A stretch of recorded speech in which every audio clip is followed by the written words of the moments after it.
और बहनों भाइयों, इस बार के बजट में आपको बतला कर जाना चाहता हूं, इस बार के बजट में 8,500 किलोमीटर हाईवे बनाने का प्रस्ताव रखा गया है और इसमें से 25,000 करोड़ वेस्ट बंगाल के लिए एलोकेट किया गया है। लेकिन डर इस बात का है, कहीं यहां की टीएमसी की सरकार, हमारी दीदी की सरकार, इतना पैसा दिया गया है हाईवेज के लिए, कहीं इस मामले को भी लटका न दे, अटका न दे, भटका न दे, इस बात की हमको चिंता है। लेकिन मैं जानता हूं अब यह हाईवेज के लिए जो पैसा दिया गया है, अब वह न लटकने पाएगा, न अटकने पाएगा, न भटकने पाएगा। हाईवे बंद कर रहेगी, क्योंकि अब तो टीएमसी जा रही है और भारतीय जनता पार्टी की सरकार आ रही है।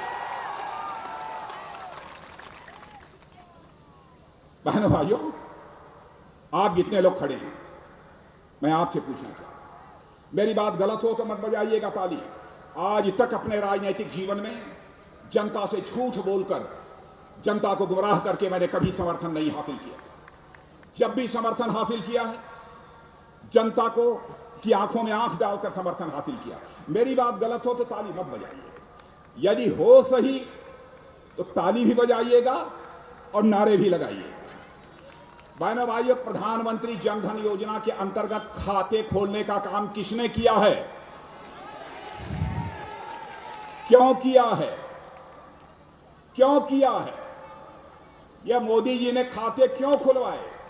अब पता नहीं यहां की दीदी ने खाते खोलने दिया कि नहीं दिया, यह तो मैं नहीं जानता, लेकिन खाते इसलिए खुलवाए, जब हमारे भूतपूर्व प्रधानमंत्री राजीव गांधी जी हुआ करते थे, कहते थे क्या करें, प्रधानमंत्री तो हूं, लेकिन हमारी मजबूरी है कि मैं दिल्ली से 100 पैसा भेजता हूं तो नीचे पहुंचते पहुंचते लोगों तक केवल 14 पैसा पहुंच पाता।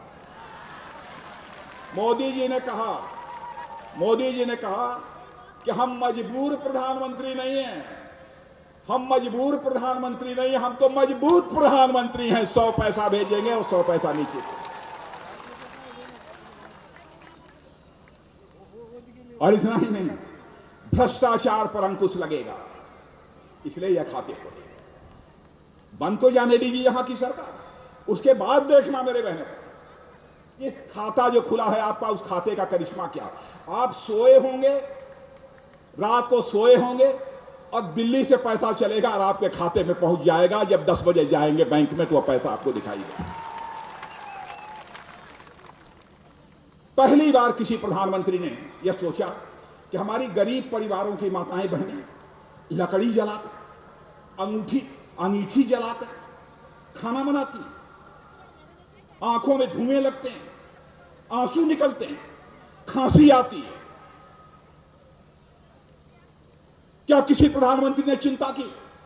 हमारे प्रधानमंत्री जी ने कहा हम इस भारतवर्ष के अंदर एक भी गरीब परिवार रहने नहीं देंगे जिस पर गरीब परिवार के घर में गैस का सिलेंडर न पहुंच जाए। और बहनों भाइयों, प्रधानमंत्री उज्ज्वला योजना के अंतर्गत सिलेंडर मुहैया करा।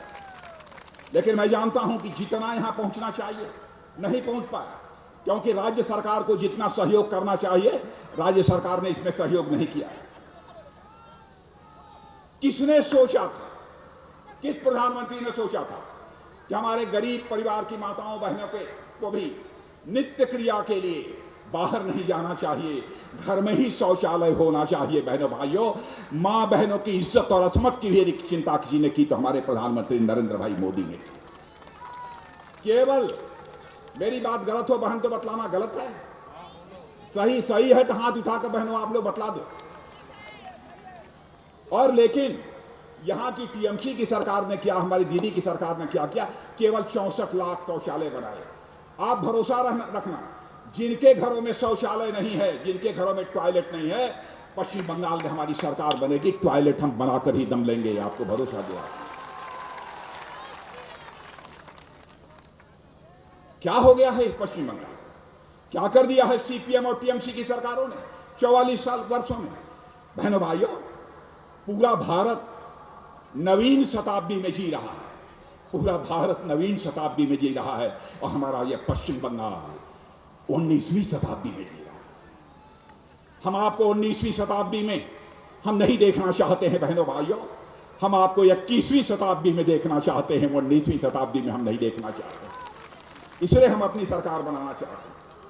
आजादी के 75 सालों में हालात बद से बदतर हुए। मां माटी मानुस,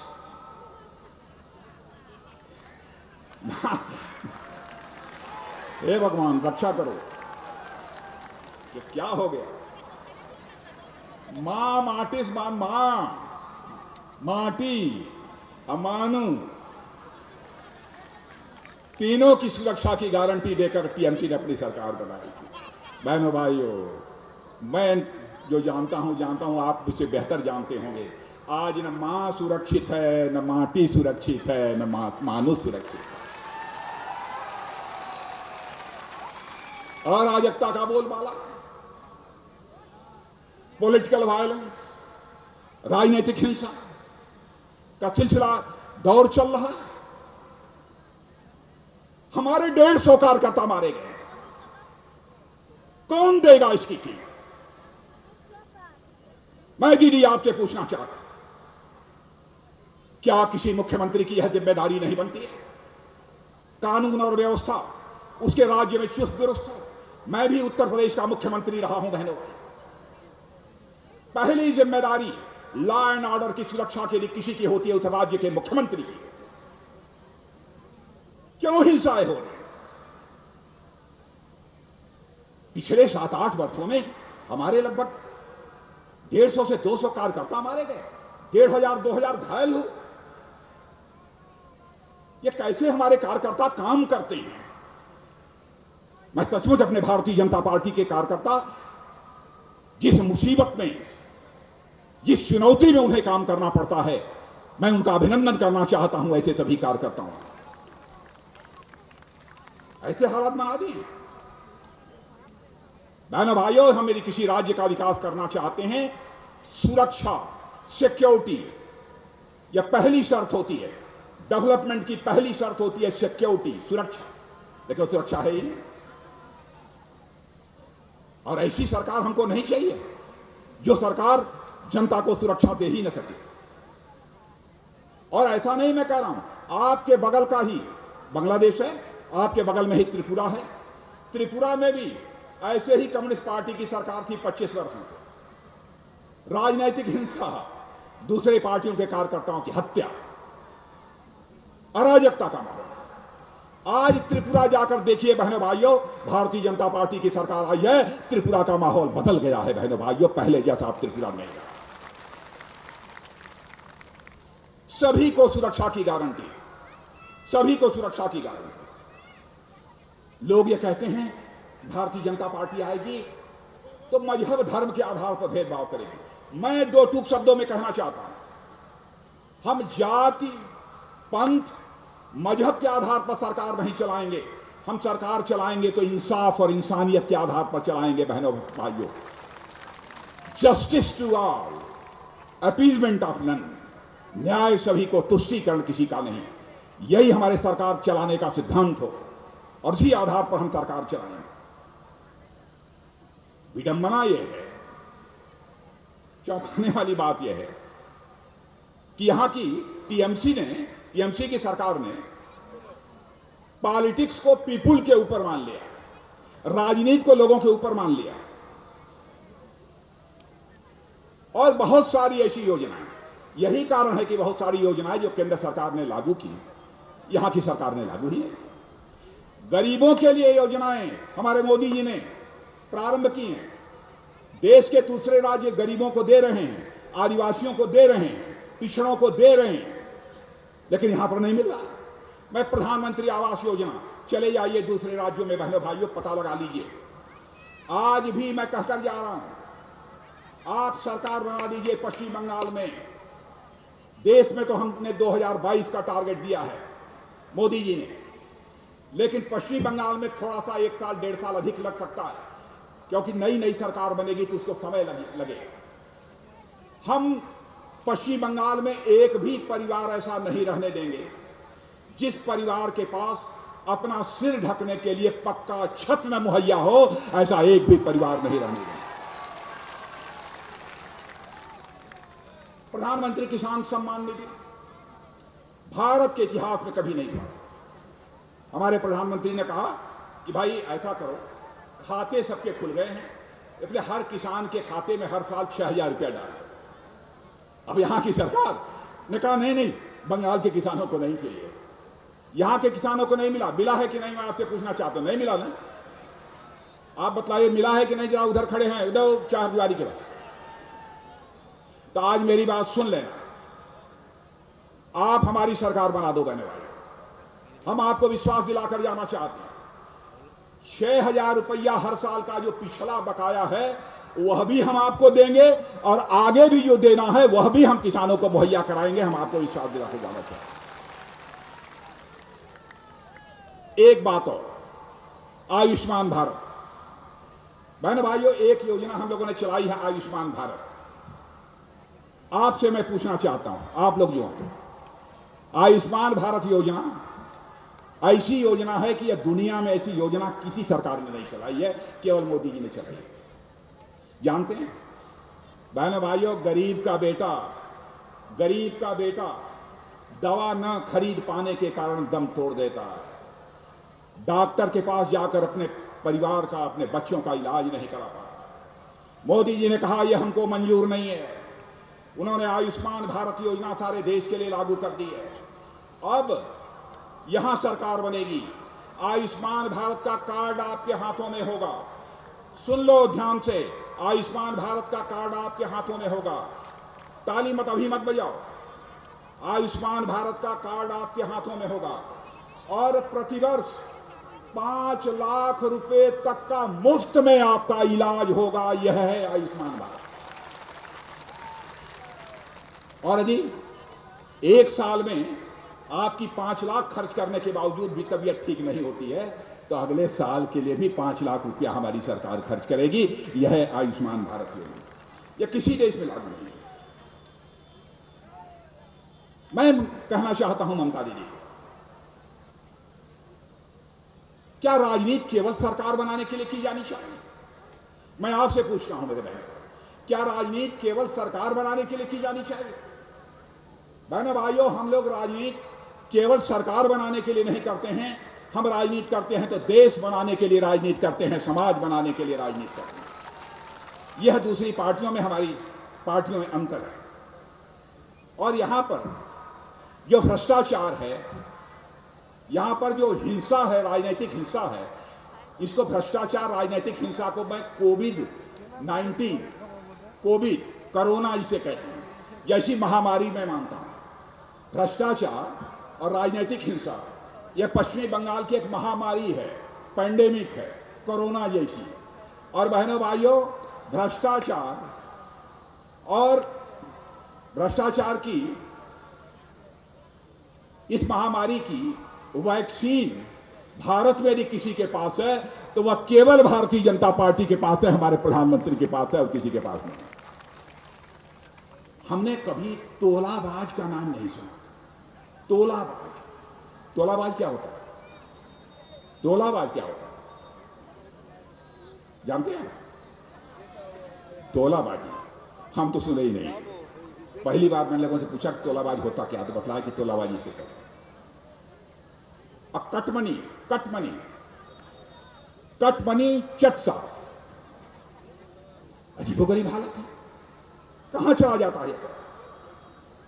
बहनों भाइयों, पश्चिम बंगाल में यह पुलिस स्टेट बना दिया है टीएमसी की सरकार ने। पुलिस स्टेट बन गया। लेकिन मैं कहना चाहता हूं, यहां के मुख्यमंत्री जी को, दीदी को कहना चाहता हूं, लोकतंत्र में सरकार शासक नहीं होती है। लोकतंत्र में सरकार शासक नहीं होती है, बल्कि सेवक होती है। मुख्यमंत्री जी सेवक होती है। शासक मानकर काम न मत करो। सरकारें यदि चलती हैं तो संविधान से सरकारें चलती हैं, अहंकार से सरकारें नहीं चलती हैं। बहनों भाइयों, सीखना है तो हमारे प्रधानमंत्री मोदी जी से सीख लो। कुलयाम, मैंने एक चैनल देखा, चैनल का नाम तो नहीं लेना चाहूंगा।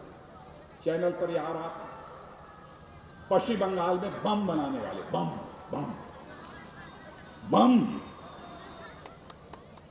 वो कह रहे थे, कहां हम लोग बम बनाते हैं? चुनाव में लोग ले जाते हैं। बहन भाई, बम बनेगा। इस बम की फैक्ट्री बनाने की, बंद कराने की जिम्मेदारी किसकी होगी? लेकिन यकीन दिलाकर जाना चाहता हूं मेरे बहनों भाइयों, हम लोगों की सरकार बनेगी, या बम होगा या हम होंगे, फैसला कर लेंगे। बहनों भाइयों, हिंसा को किसी भी सूरत में इजाजत नहीं दी जाती। देख लीजिए, नॉर्थ ईस्ट में हिंसा का बोलबाला था। नॉर्थ ईस्ट में आज अमन चैन है, शांति व्यवस्था वहां पर कायम है। असम में हमारी सरकार तेजी के साथ चल रही है।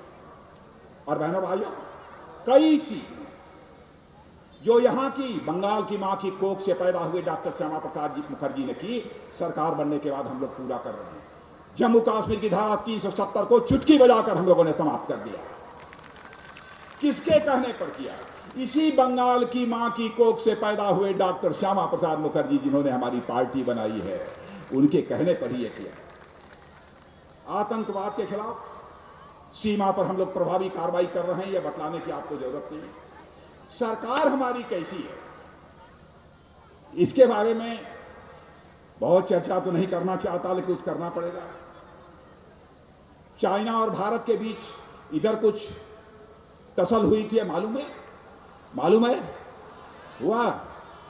लेकिन देखिए, यहां से लेकर वो सब सारे जितने लोग हैं, मैं सबसे निवेदन करना चाहता हूं, देश के मान सम्मान, चाइना और भारत के बीच इधर कुछ टसल हुई थी, मालूम है हुआ।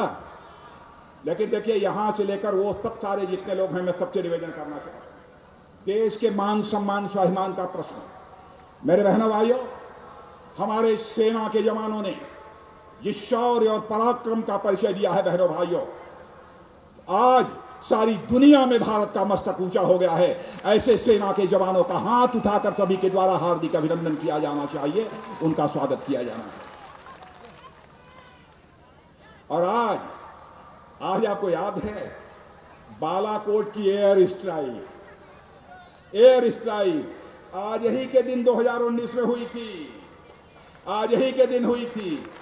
दुनिया में कोई देश नहीं कर पाया, लेकिन हमारे यहां पुलवामा की घटना हुई थी। बहनों भाइयों, हमारे प्रधानमंत्री ने फैसला किया, आतंकवादियों ने मारा है, आतंकवादियों को छोड़ेंगे नहीं, बल्कि दूसरे देश की धरती पर जाकर मारना होगा तो दूसरे देश की धरती पर जाकर मारेंगे। वही बालाकोट स्ट्राइक।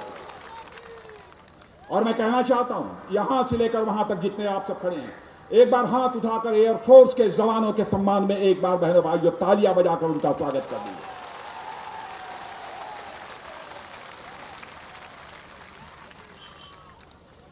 कितनी बातों की मैं चर्चा करूं, चाहे सीमाओं की सुरक्षा हो, चाहे देश की सुरक्षा का सवाल हो, न हम सीमाओं की पवित्रता को भंग होने देंगे और न देश में असुरक्षा बढ़ने की हम किसी भी सूरत में इजाजत मेरे बहनों भाइयों नहीं देंगे। आपका बांग्लादेश से लगा हुआ यह जिला भी है। अब यह बताइए, अभी हमसे दिलीप घोष बता रहे थे, कह रहे थे कि भाई साहब, अभी 900 किलोमीटर पर कोई न फेंसिंग लगी है न बॉर्डर आउटपोस्ट। मैंने कहा क्या करें, यहां की सरकार जमीन दे तब ना। मैं गृह मंत्री था, उस समय से बातचीत चल रही है, बहनों भाइयों नहीं मिला। लेकिन यकीन रखना, स्मगलिंग, ह्यूमन ट्रैफिकिंग, घुसपैठ, यह सब रुकेगी और सरकार बनने के 2 से 3 साल के अंदर रुक जाएगी। हम फेंसिंग कराएंगे, बॉर्डर आउटपोस्ट बनवाएंगे। बहनों भाइयों, एक नागरिकता कानून का भी मामला चल रहा था, आप जानते हैं, ज्यादा मैं नहीं कहूंगा। जो प्रताड़ित होकर पाकिस्तान, अफगानिस्तान, बांग्लादेश से आए हुए हैं, उनको यदि भारत की नागरिकता भी देनी होगी तो हम भारत की नागरिकता भी उनको देंगे। यह भी मैं आपको भरोसा दिलाकर मैं जाना चाहता हूं, किसी को इस पर शंका नहीं होनी चाहिए। मैं तो आप लोगों से यही निवेदन करने आया हूं, बहनों भाइयों, इन तोलाबाजों से, घोटालों से इस बंगाल को मुक्ति दिलाइए। यही मैं आप सबसे अपील करने आया हूं। सच्चाई है कि यहां की टीएमसी सरकार भारत के फेडरल स्ट्रक्चर, भारत के संघीय ढांचे को चुनौती दे रही है। यह कोई छोटा अपराध नहीं है। बहनों भाइयों, देश की एकता अखंडता हमारे लिए सर्वोपरि है। दुनिया की कोई ताकत भारत के संघीय ढांचे को, भारत के फेडरल स्ट्रक्चर को चुनौती नहीं दे सकती है जब तक यहां पर भारतीय जनता पार्टी है। और आपको जानकर आश्चर्य होगा, कांग्रेस की सरकार भी दिल्ली में रही है। 13th फाइनेंस कमीशन 5 साल के लिए कांग्रेस की सरकार ने बंगाल को कितना पैसा दिया था, मैं आंकड़े बतला देता हूं। मेरी बात गलत हो तो मुझे चिट्ठी लिखकर भेज देना, टेलीफोन पर हमको बता देना, अखबारों में खबर दे देना। 13th फाइनेंस कमीशन के अंतर्गत बंगाल को 1,32,000 करोड़ 1,32,000 करोड़ यह कांग्रेस नेतृत्व की यूपीए सरकार ने दिया। लेकिन हम लोगों की सरकार आने के बाद, मोदी जी की सरकार आने के बाद, अब मैं बतलाता हूं, कांग्रेस के समय 1,32,000 करोड़ मिला और हम लोगों ने 14th फाइनेंस कमीशन के अंतर्गत 5 साल के लिए 4,48,000 दिया है बहनों भाइयों पश्चिम बंगाल के लिए। इसके बावजूद हमारी दीदी हमारे नरेंद्र मोदी जी को दोष देती हैं। बंगला में कहावत है बहनों भाइयों, जो तो दोष नंदो घोष।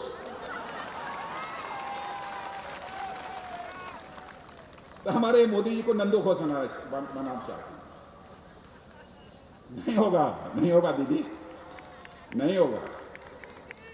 दोस्तों, बहुत हो गया। और नोई ना आए। अब अन्याय नहीं होगा, आगे नहीं चलने पाएगा। हमारा प्रोनाउंसिएशन ठीक है कि नहीं? ठीक है। भारतीय सनातन परंपरा के ध्वजवाहक स्वामी विवेकानंद की धरती है बहनों भाइयों। सनातन धर्म का भी हम बंगाल की धरती पर अपमान नहीं होने देंगे। हम किसी धर्म का अपमान नहीं है, यह भी आपको विश्वास दिलाकर जाना चाहता हूं। जब मैं कभी सुनता हूं कि मां दुर्गा की प्रतिमा के विसर्जन पर प्रतिबंध लगा दिया, कभी मैं सुनता हूं कि मां सरस्वती पूजा के ऊपर प्रतिबंध लग गया। क्या धार्मिक स्वतंत्रता नहीं रहनी चाहिए? किसी धर्म मजहब का कोई हो, धार्मिक स्वतंत्रता सबको मिलनी चाहिए। इन सब सारे मुद्दों को लेकर बहनों भाइयों हम जनता के बीच जा रहे हैं। मैं यह अपील आप सबसे करने के लिए आया और मैं आपके प्रति आभार व्यक्त करना चाहता हूं। यहां संसदीय क्षेत्र से तो आपने जिता दिया है हमारे सुकांता मजुमदार जी को। इतना ही नहीं, आपने 42 में 18 सीटों पर भारतीय जनता पार्टी को विजय दिलाकर भारत की संसद में भेजा है। आपने 42 में 18 सीटों पर भारतीय जनता पार्टी को विजय दिलाकर भारत के अंदर एक नए राजनीतिक अध्याय की शुरुआत कर दी है। पॉलिटिकल चैप्टर एक नया खोल दिया है आपने। इसके लिए मैं आज शीश झुकाकर बंगाल की जनता के प्रति आभार व्यक्त करना चाहता हूं। आभार व्यक्त करता हूं। कमाल किया है आप लोगों ने। 42 में 18 सीटों पर विजय प्राप्त करना यह कोई छोटी बात नहीं, यह आपने किया है। इसलिए बहनों भाइयों, मैं आप सबसे यही कहना चाहता हूं कि ममता दीदी कह रही हैं बंगाल में खेला हो गए, कहती हैं बंगाल में खेला हो गए। लेकिन ममता दीदी मैं कहना चाहता हूं खेला हो गए निश्चय हो गए। और अब तो बंगाल में बोडो खेला हो गए।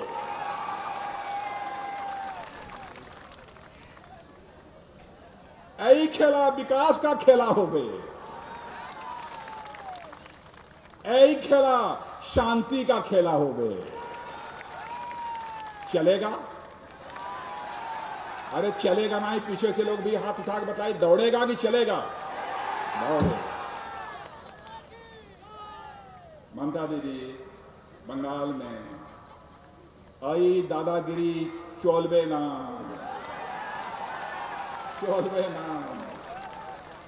यही समय परिवर्तनों समय अच्छे।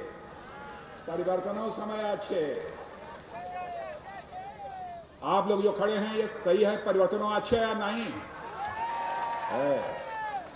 परिवर्तन करिए। और आप मेरी बातों से सहमत होंगे तो एक बार तालियां बजाकर मुझे विश्व भरोसा भी दिला दीजिए। आपके बहनों भाइयों, आप सब जो किनारे खड़े हैं उनसे भी अपील करना चाहता हूं, आप लोग जो खड़े हैं सबसे अपील करना चाहता हूं, यकीन दिलाकर चाहना चाहता हूं, यदि भरोसा हो तो तालियां बजाइएगा। सोनार बांग्ला का हम सपना साकार करके रहेंगे बहनों भाइयों, आपको विश्वास दिलाता। तो मैं जाऊं, आपका आशीर्वाद मिलेगा भारतीय जनता पार्टी को। बोलिए भारत माता की, भारत माता की, भारत माता की। वंदे मातरम, वंदे वंदे वंदे वंदे वंदे।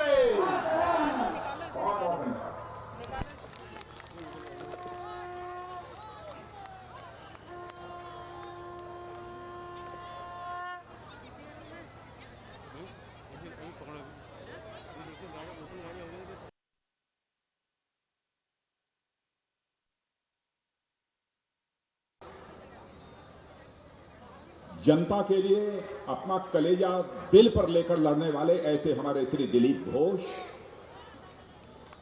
और हमारी भारत सरकार की तेज तर्रार मंत्री श्रीमती देवाश्री चौधरी और सांसद, नाम बतलाने की जरूरत नहीं है, आप सब अच्छी तरह परिचित हैं, लेकिन नाम तो लेना ही पड़ेगा।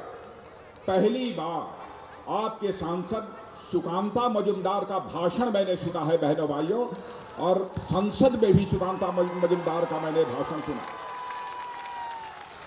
और मैं कह सकता हूं, सुकांता मजुमदार आपके एक ऐसे सांसद हैं जो अपने क्षेत्र की समस्याओं को और पश्चिम बंगाल की समस्याओं को पुरजोर तरीके से भारत की संसद में उठाने का काम करते हैं। ऐसे ही हमारे संगठन के एक कुशल कार्यकर्ता श्री अरविंद मेनन जी, राष्ट्रीय सचिव, श्री किशोर जी बर्मन, सह संगठन महामंत्री, श्री सायंतन वर्णु, प्रदेश महामंत्री, श्री श्यामचंद्र घोष, श्री विनोय कुमार बर्मन, जिलाध्यक्ष दक्षिण दिनाजपुर भाजपा, श्री अमिताभ मैत्रा, प्रभारी दक्षिण दिनाजपुर भाजपा, और निखिल रंजन देव, परिवर्तन यात्रा प्रमुख, उत्तरी बंगाल जोन। और इस मैदान में उपस्थित मेरे सभी सम्मानित बहनों एवं भाइयों, चूंकि लगभग 5-6 वर्षों तक मैं पार्टी का अध्यक्ष भी रह चुका हूं, मंत्री के रूप में भी केंद्र में जिम्मेदारी संभाली है, और जब मैं उत्तर प्रदेश का मुख्यमंत्री था तब भी पश्चिम बंगाल में सभाओं को संबोधित करने का मुझे अवसर प्राप्त हुआ। लंबे समय से आ रहा, लेकिन इस बार की सभाओं में पश्चिमी बंगाल में बहनों भाइयों जिस प्रकार का की भीड़ और जिस प्रकार का जुनून हमको देखने को मिलता है, मैं इस नतीजे पर पहुंचा हूं कि अब बंगाल की जनता ने मन बना लिया है कि ममता दीदी को जाना है और भारतीय जनता पार्टी को पश्चिम बंगाल में आना। और आज 2019 के बाद पहली सभा यदि मैं कहीं पर संबोधित कर रहा हूं तो बालूर घाट में कर रहा हूं। यह हमारी पहली सभा, मैं पहली बार आप लोगों के बीच आया हूं, फिर भी तालियां बजाकर, नारे लगाकर जिस गर्मजोशी के साथ आपने स्वागत किया है, बहनों भाइयों, मैं कहना चाहूंगा, भारत की परंपरा है, शिष्टाचार का तकाजा है, स्वागत, अभिनंदन और सलाम दुआ कभी एकतरफा नहीं होना चाहिए। इसलिए मैं भी अपनी तरफ से शीश झुकाकर इस बालूर घाट की जनता का हार्दिक अभिनंदन करता हूं, आप सभी का मैं स्वागत करता हूं। यह बालूर घाट मां बुरी काली की पवित्र भूमि है, यह मां बोल्ला रक्षा काली की यह पवित्र भूमि है बहनों भाइयों। और इस बार यदि हमको अपने सभाओं की शुरुआत भी यदि कहीं से करनी पड़ी है तो बालूर घाट के एक ऐसे पवित्र भूमि से करने का अवसर प्राप्त हुआ है। मैं भूल नहीं सकता सरोज रंजन चट्टोपाध्याय को, ऐसे क्रांतिकारी को, उस सरोज रंजन चट्टोपाध्याय की भी क्रांतिकारी की धरती यह बालूर घाट है बहनों भाइयों। और तेभागा आंदोलन का यह स्थान है, यह केंद्र है, मैं समझता हूं कि हर व्यक्ति इस बात से अच्छी तरह परिचित होगा। और मनमथ राय जैसे नाट्यकर्मी कि रंगभूमि भी बंगाल में यदि कोई है तो यह बालूर घाटी है बहनों भाइयों, जहां पर आज खड़े होकर मैं सभा को संबोधित कर रहा हूं। जहां तक बालूर घाट ही नहीं, मैं कह सकता हूं पूरा बंगाल भारत की राजनीतिक, सांस्कृतिक और आध्यात्मिक चेतना का एक बहुत बड़ा केंद्र है बहनों भाइयों। और इतना ही नहीं, मैं तो यह कहता हूं बंगाल की राजधानी कलकत्ता तो कभी यह भारत की आर्थिक राजधानी हुआ करती थी, लेकिन लगातार 34 वर्षों तक यहां सीपीएम की सरकार रहने के कारण और 10 वर्षों से यहां पर टीएमसी की सरकार रहने के कारण बहनों भाइयों, हमारा यह कलकत्ता और यह बंगाल जो एक औद्योगिक केंद्र के रूप में माना जाता था, औद्योगिक राज्य के रूप में माना जाता था, 44 साल में इन दोनों राजनीतिक पार्टियों ने बंगाल को तबाह कर दिया, बर्बाद कर दिया।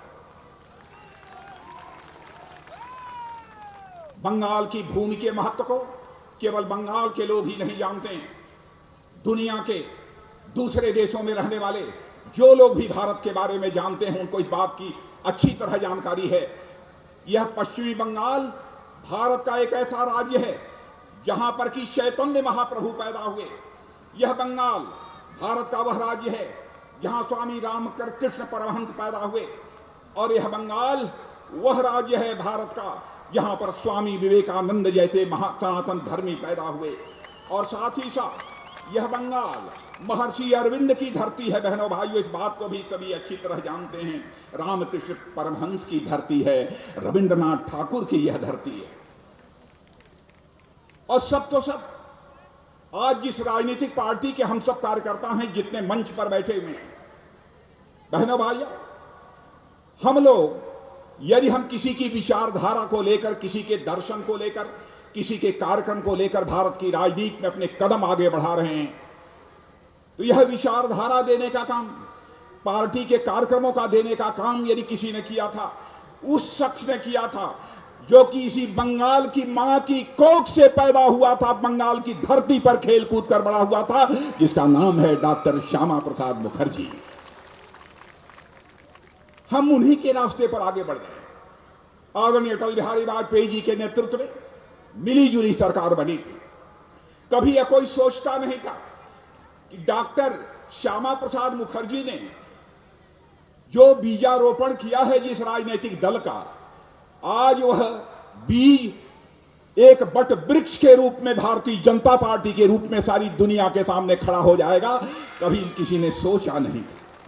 और आपने देखा 2014 में आपके आशीर्वाद से, आपकी शुभकामनाओं से भारतीय जनता पार्टी को स्पष्ट बहुमत हासिल हुआ है।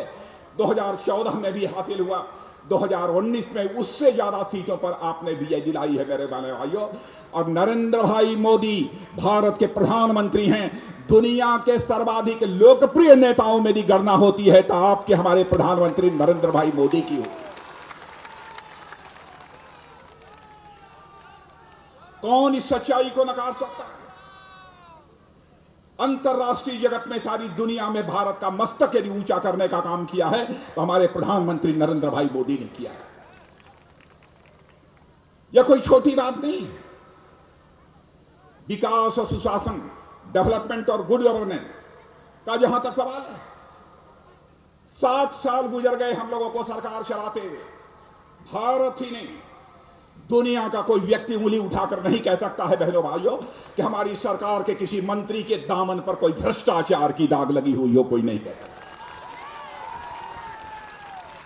मैं अपनी बंगाल की दीदी से पूछना चाहता हूं, दीदी आपकी सरकार के ऊपर भ्रष्टाचार के आरोप क्यों लग रहे हैं? बंगाल की जनता आपसे इस सवाल का जवाब चाहती। बहनों भाइयों, टीएमसी की सरकार के पास इसका कोई जवाब नहीं।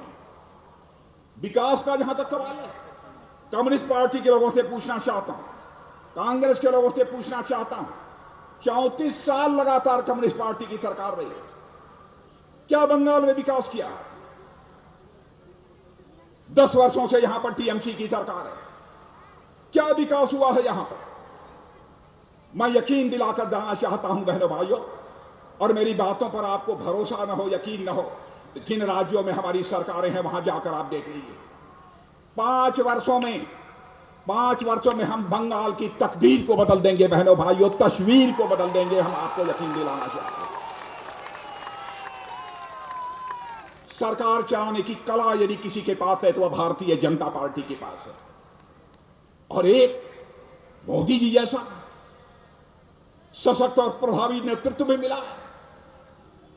बहनों भाइयों, हमारा प्रधानमंत्री दुनिया के दूसरे देशों में जाता है तो दमखम के साथ अपनी बातों को रखता है, पुरजोर तरीकों से अपनी बातों को रखता है, नजर झुकाकर अपनी बातों को नहीं रखता है, बल्कि दुनिया के दूसरे देशों के साथ नजर से नजर मिलाकर हमारा प्रधानमंत्री बात करता है।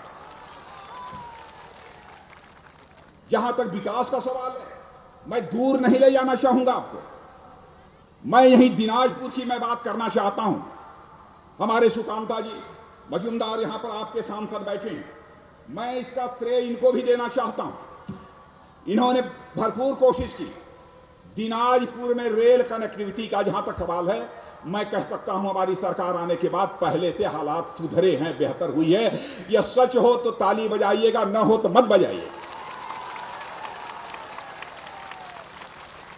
बहनों भाइयों, आपसे मैं झूठ बोलकर आपका समर्थन नहीं हासिल करना चाहूंगा, आपकी आंखों में धूल झोंक कर आपका समर्थन नहीं हासिल करना चाहूंगा।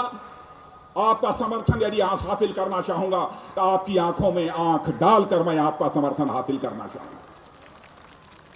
2014 से लेकर 2018 के बीच रेलवे को हमारी सरकार ने 5,437 करोड़ रुपए विकास पर खर्च किए। 12,000 करोड़ की लागत से 2,500 किलोमीटर सड़कें, ग्रामीण सड़कें बनाने के लिए हमारी सरकार ने पैसा बंगाल को दिया। मैं आपसे पूछना चाहता हूं, जो हम लोगों ने पैसा दिया है वो सड़कें बन गई गांवों की कि नहीं बन गई? पैसा देने के बनी भी होंगी तो कम बनी, जितना बनना चाहिए उतनी सड़कें नहीं बनी होंगी।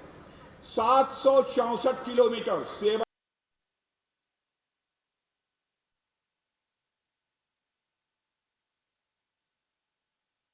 नमस्कार, मैं हूं मानक गुप्ता। अगर आपको हमारा ये वीडियो पसंद आया हो तो इसे लाइक और शेयर जरूर करें, और हां, हमें सब्सक्राइब और फॉलो करना ना भूलें ताकि आप देश और दुनिया की कोई खबर मिस ना करें। तो जुड़े रहिए हमारे साथ और देखते रहिए न्यूज़ 24।